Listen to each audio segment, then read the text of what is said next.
Listen to a survivor's story of beating breast cancer with strength, positive attitude, and zest for life.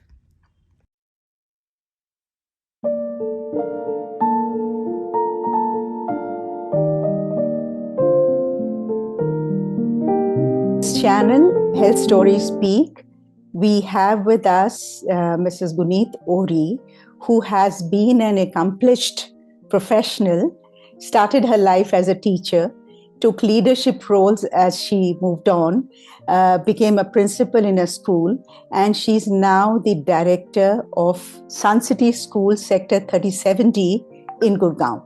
Welcome, Mrs. Ohri. Thank you so much, Manju. Lovely to be here with you. Today, I think it's a very important session that we're going to have with you, which is a worry for many, many women, especially post 40. And we really want to learn your experience and your journey with breast cancer. And I think the biggest thing that impressed me about you was your positive attitude. I would like to begin by asking you, what sort of a lifestyle did you have before you were diagnosed with breast cancer?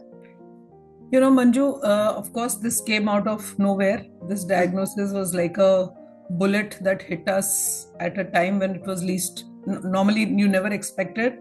But considering that I come from, the entire family actually comes from the thought that fitness is important. So, all of us, including my children and my husband, we are very particular about our food, clean food, the fitness regime, going to the gym, walking, and trying to follow minimalistic junk, as they call it.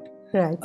This came after a regular fitness routine of 4 to 5 days of gym, 1 hour, and walking, and going on a meal plan of 2 meals a day, being a vegetarian, no drinking, no alcohol in any major form, and Right. of course a vegetarian. So, in short, a very healthy lifestyle and That's what active. we Yeah, would like to active. believe. Yeah. Yes.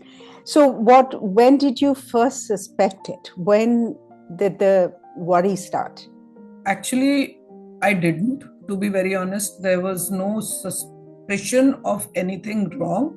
In Jan of last year, I decided that now it's time that I, get my check done. So I went to the hospital to get my pap smear done, which was fine.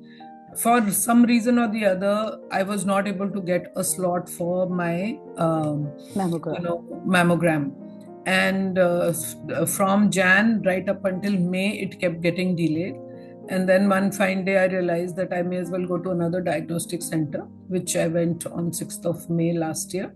And that's where this, bullet hit us. Right. And I was diagnosed of breast cancer of a triple positive strain, and on the right side. Fortunately, it was a lumpectomy that was done. And of course, the whole process started thereafter. But there So was no symptom. Right, no symptom. And this one, you said you got your test done on 6th May Yes, 2024, last year. right, last Okay. year. Right. So after the mammogram results came, they told you. And then what was the journey? Just take us through. So, Was the diagnosis easy? Did you have to consult 2, 3 people? yes, of course. So, the world went into a tizzy for a bit because the family is scattered all over the place. One child in Australia, another one with his wife and child in the United States. And my husband was in the United States at that time. So the whole world was kind of, all over the place. And there is a process. So once the mammogram is positive, in my case, the size of the lump was extremely small. So it It was in was the very, beginning, very you would small. say it was very much at the beginning of. Absolutely. In fact, the doctor went on to say that if you would have got it done in January, like you're saying, we would not have probably been able to detect it. Identify, So, yeah. having said that, probably it was the right, message from upstairs somewhere that, yeah, the delay was required. Right. So, once that happened, then of course, there is a process where you go for multiple tests. So the type of strain which has to be diagnosed was the entire process of a fish test and the likes of it was done.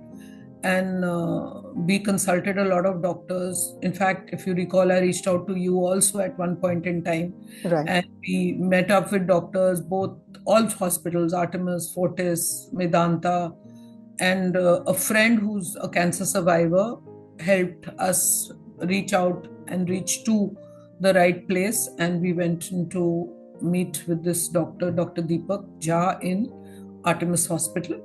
Right. And there the journey started. He mentioned something to me that made me, that kind of calmed me down. He told me that, you know what, if at all, first, we shouldn't wish anybody should be diagnosed of cancer, but if at all you have cancer, breast cancer is the safest one to Safest. have. So that was a good sort of calming thing. However, of course, the mental state was what it was. Right. Then the surgery happened on 18th of May. They didn't want to wait because this triple positive strain of cancer is the fastest spreading strain. Having said that, it is also the most easily curable. And surgery happened on 18th of May. And then, of course, from first week of June, the chemo started. So chemo, first June 2024, you started the chemo. Right. And how many, could you just tell us, if you remember, how many sessions? Honestly, it went on from June till September, once in every 3 weeks. June, July, August, September. I had one session every 3 weeks. It was, of course, an experience like none other. But we had moved to Dubai. That's where my husband was based out of, or is based out of. So the experience was much better, considering the facilities, the level of care and the personalized attention that you can get in a country like Dubai. Explain to us a typical day. Suppose you've gone in for chemotherapy. Was it light chemotherapy? Did you have some impact? What was a typical day like on a day when you had to have chemotherapy? So it would be in daycare, as in it was a whole day event. Right. So they had to give me 2 types of injections. One was for about an hour and a half, and the other one lasted for about 4 hours. Right. So it was pretty much the entire day, because then they kept you back to see if there were any major side effects. And because I was told that I would probably obviously lose my hair, my nails, toenails and fingernails, there was a thought that I should freeze my head and my fingers and feet nails. I decided against the head, but I did freeze my fingers, so they would put my hands and my feet packed in ice for 4 hours. So in order to you mean during the process? Right, during the process, yes. And during that, the injection, the infusion time, nothing, no whatsoever, except the numbness. You were asking something? No, I was saying, so 4 hours they kept it frozen in a way, and you think that helped? Oh yes, 100%. Thankfully, only my toenails, went took a dive, but my fingernails, I mean, if yes, they look what brittle. They are, then nothing happened. They became a little brittle, right? But they didn't, sort of you manage. Didn't lose it. I didn't lose my nails, so I'm thankful for that. Post that, they told me that try and be as active as you can. Right. So I would hit the gym at about 5. So even during? Yes, on the day of the chemo specifically. So definitely, yes. So every time on that day, for sure, I would go. If not, into the gym, into the pool.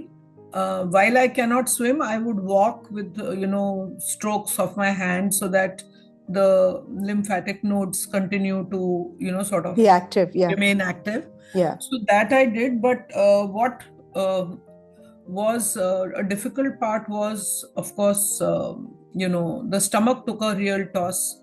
So it was visit to the loo constantly. Fortunately, my nausea was not much. Okay. So So, thank God for that. so in general, what I'm getting is from the chemo, you could have nausea, you could have your stomach can go for a six, and but there's no problem of doing any exercise. No. So they So said, do they what you can. Don't make it very heavy, right, but do what you can. So obviously, heavy with you running to the loo every 10 minutes for the rest of the day and the next. So you would only probably, I would go on, hit the treadmill, do some weights. right, And with the surgery, the weight also was very, it was kind of sanctioned weight. right. So I So preferred to hit the pool or as an alternate to gymming. gymming, yeah, But I tried to remain as active as possible and through the week. I and did not give up work. I was available and working online and right doing my bit. with So your school, yeah, yes, yeah, yes. which is really Mm. amazing to be active despite going It through helped. It this. Yeah, really helped. It distracts you, lying yeah, down without anything to do is not, yeah, I yeah. think, the solution, I feel. Yeah. But when you say your stomach was gone, is this something that you normally expect with chemotherapy? Did the Yes, doctors, yes, oh, yes. they tell you that this is So, one of the, yes. yeah, Yes. So, the few things that they told me to expect, of course, one was nausea. yeah, The other one was the loose stomach. It could even result into either pain or, them being loose. And the third was some sort of dizziness, if I feel. no, okay, Fortunately, neither nausea nor dizziness was a major component. It yeah. was only the stomach that took a toss. And this stays, these symptoms, do they stay as long as you're taking chemotherapy, or is it like for a few days just after that Few and then days, it, few days. few Then it days? becomes normal, but energy goes down because the medicine starts working inside you.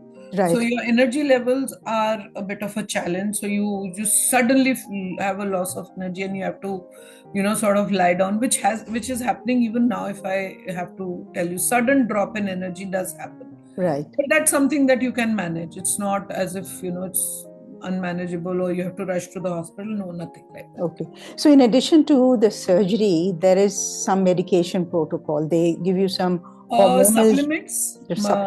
Supplements, yes. They give you supplements which are primarily to, I think, handle the gut and to give you the calcium that probably gets lost by these. So you see, the hormones get suppressed, so all other elements need to be taken care of. Right. So, yes. And did you also, your hair is looking very pretty. So did you lose hair as well? Because that's one, Completely. some of the worries, of women who are Yeah. suffering from breast cancer or So any honestly, cancer. it didn't worry me. I had decent hair, as probably you remember. Yeah. I was very fond of my very straight, silky hair. Right. Unfortunately, this tuft that is there is not what I ever thought I would have.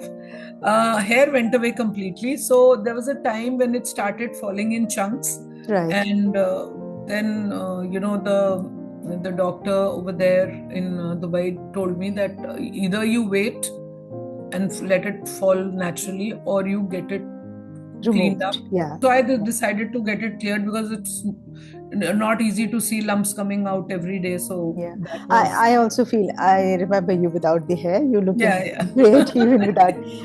But I do think it's a good learning that it's very sad to see the hair go by and by. It Yeah, may be a good thing for women to pick up this yeah. message that you get rid of the hair Yeah, once you for know all. it's going to And happen. Why yeah, wait for the bomb to keep falling in yeah, bits and and pieces? in any case, I've seen it in a lot of women that they come back, and I'm sure your hair will also become silky I'm again. hoping. With time, they will. Yeah, the other aspect was that once everything, my daughter-in-law uh, exceptionally particular about how my care should be, so she Yeah, brought wigs and hair care and lotions and the you name it, and there was a huge kind of a bag that I got from her, and she said, "Mom, try the wig." To me, I feel being natural is the best. yes, So I true. did not use the wig at all. And I also want to tell people that carry it with pride. You've completed your treatment process. Your Finished, chemotherapy is yes, open. June last year, this year, June. all over. All over. So in a matter of 1 year, right? You said May. Pretty much, yes. Yeah, and they've given you the clearance. They've done the Yes, the tests. PET scan has happened. It happened in June, exactly a year after. And I was undergoing another therapy, immunotherapy. One was chemo, which ended in August. Then there was another. So that was weekly. Chemo was weekly, and this immunotherapy was once in 3 weeks. So I had to have 18 sessions, which means 54 weeks, which means a whole year. It ended in May. And June, I was asked to undergo a PET scan, which was clear. So thankfully, all sorted. But I am on oral medication for the next 5 years, every single day. That medication also has, gives your body quite a hit. So, but the process is like that. So once a week chemo till August, then once in 3 weeks this therapy. Immunotherapy. It is the name of the medication that they infuse is called Herceptin, which is required for a triple positive cancer. I don't know about the others, but yes, I needed it. Yeah. So tell me, in this whole journey, how did you stay positive? Because I think that is very important towards recovering fully, staying happy, and not really taking down the family with you, because the family worries as much or even more. In fact, what I realized was that it is their mental health that is probably more important than mine, because they don't know what I'm going through. So they feel their worries. What is the unknown is even more worrisome than the known. Yes. Staying positive, I think a couple of things worked in my favor. And since I think you were a major part of the journey along with me, you know that. I kept myself busy. That's very important. I continued to work, and thanks to the support from the school that I work with, there was complete unconditional support. So I would, take my sessions and do my bit as and when required. And the other things that worked in my favor is the regime, that fitness regime that we continued to follow. So I think my body was able to receive the treatment better than those who don't follow a fitness program, whether it is by way of food. So I went on to this clean juices. My daughter-in-law and son, they ordered, they placed a successive order for the entire year. I would get those shots from some vendor who then I was put on a high protein diet, and I would be monitored on a daily basis. In fact, even today, my phone reminder has been put by my son, which beeps at 10:30 every morning. Have you had your medicine? Right, that's nice. All that. So consistency has worked. Fitness follow-up has worked. Positive support from the whole family, of course, has worked. That I think is really important. Friends have. You were there.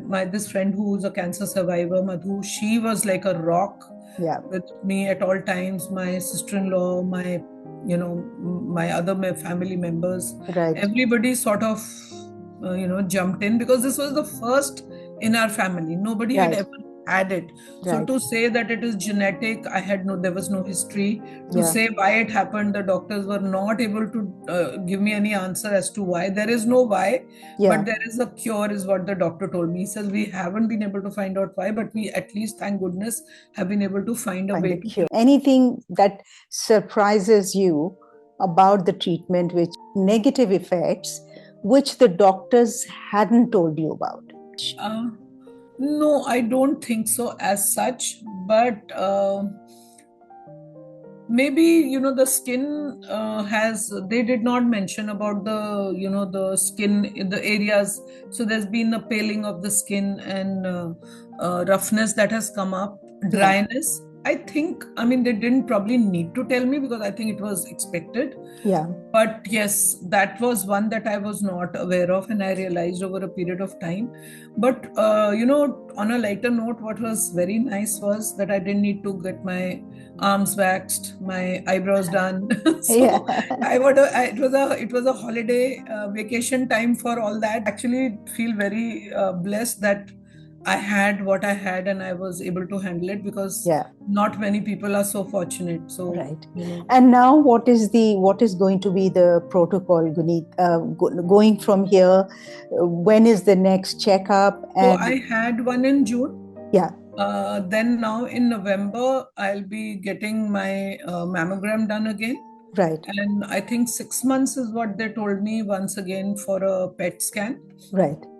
What they told me was that this oral medication is going to hit my bones big Okay. time. So I need Okay. to be very careful about my Bone density. bone density and to manage that. So supplements I'm taking regularly, and of course exercising. Exercise. Yeah. Yes, yes. That I think is something that is a non-negotiable, Right. and that is what will help because when you take this oral medication, it suppresses your hormones. So when your Right. hormones get suppressed, especially the progesterone and whatever, I even forget the hormones, Yeah. they will obviously impact the brain. So they're saying you can expect dizziness at some point in time, energy drop, which is there, and dizziness is there, very very rare, Mm. uh, and bones. So fortunately for me, I'm doing what I'm doing, and I'm hoping it doesn't Yeah. uh, It'll become probably, yeah, with time, it's going to be better. so But all yeah, sorts of squats, lots of squats, lots of cycling, lots of cross trainer, yeah. so that the knees, especially the knees, is where they feel it gets the impact happens. There's a lot of learning from what you've told us in terms of to continue life as is, being active, exercising, eating sensibly, and really going through the routine and the treatment with positive mindset. And obviously, the support of the family, friends is really very important. Any Paramount, any paramount. final few words, any advice for women who are worrying, or even towards protective kind of tests? Like you went for mammogram. Mammogram, do they tell you how often do you need to do that? Up to what Yes. age? And secondly, any other advice that you want to give to a person who's either recently been diagnosed or has gone through this treatment? So to start with, I think in terms of the tests, I feel, I mean, the doctors obviously said 40, between 40 and 50 once in 2 years, 50 and above every year. That should be a mandate. And there is a lot of this fear of what if I get detected, and That's people right. try to avoid that. I think it's better to hold the bull by its horns, if at all, Right. because if you delay, in my case, see, my delay worked in my favor because it wouldn't have been diagnosed. And that was What only a if few months. That was only a few Yes, months. Yeah. yes. Yeah. What if it would have become bigger and things would have resulted in a mastectomy or a spread into the lymphatic nodes or Yeah. whatever? So Yeah. that kind of thing can be avoided in case of breast cancer, especially in my case where there was no symptom whatsoever, no weight loss, no lethargy, nothing whatsoever. Yeah. It was absolutely a kind of very silent growth. Right. So that is one. I feel that, I mean, come on, we need to become a little more responsible towards ourselves and get the checks done regularly. Very, Right. very important. The second thing is, I feel if you maintain a healthy lifestyle, maybe your body is in a better position to handle, Right. which is what I was told by the doctors, that it is surprising that you are able to do what you're doing, considering you're going undergoing chemo every week and you're going through this immunotherapy Immunotherapy. every 3 weeks, and then you went through a radiation. 1 month of radiation was also a Okay. major component of the whole treatment. So fitness is extremely important. Positive attitude, I think one must, to me, I feel acceptance comes as soon as it comes. That's when you can take it head on. I mean, what are you going to get out of uh, saying why me, or Yeah. crying, or whatever? Yeah. Things won't change. So I'm not personally meant, I mean, I'm not made like that, I sort of talk too much or scream or shout. But having said that, it's good. It is a journey that everybody has to take through. Support of the family. My husband, you know how overprotective he was, and he has become even more. So Yeah. that's also really helped. Had he not been pestering me, probably may also You wouldn't would, have happened. yes, you may not have So gone for the yes, test. Yeah. yeah, that is one. The other thing that I feel, that acceptance has to happen sooner than later, Yeah. and I think we have to trust the Almighty. I mean, it's true, because what has to come to you will come to you. Right. So, and this has been one experience. It's quite humbling. It's quite, it gives you a reality check, and you see the world absolutely differently from what you used to see. Yeah. Nothing is important. Nothing is, earth shattering anymore. Which Yes. is so that, and I feel those who have or are, and after that there was, I've heard of so many known people who've been diagnosed, Right. and that's what I've told them, that this too shall pass, uh, but days are difficult. Yeah. You will, I mean, I've honestly, 1 year down the line, I don't even remember as much of the difficult time as I felt at that point in time. So it will pass, but gratitude, I think there is a lot of support in the world, and if you get the right treatment at the right time, you're safe. At least from breast cancer, I feel you're safe. Yeah. Thank you so much, Guneet, for talking to us. I think you've given a lot of positive vibes, and so more power to you, and hope you stay well. Thank you Thank so you. much. Thank you so much. Thanks. True Health Stories and Doctors' Talks on our channel raise awareness on health issues and also empower you to ask the right questions when you make a visit to your doctor. These also inform and encourage you to get preventive tests done. Like, share, and subscribe to our channel, Health Stories Speak. If you have a genuine story to share, get in touch with us at healthstoriespeak@gmail.com. healthstoriespeak@gmail.com.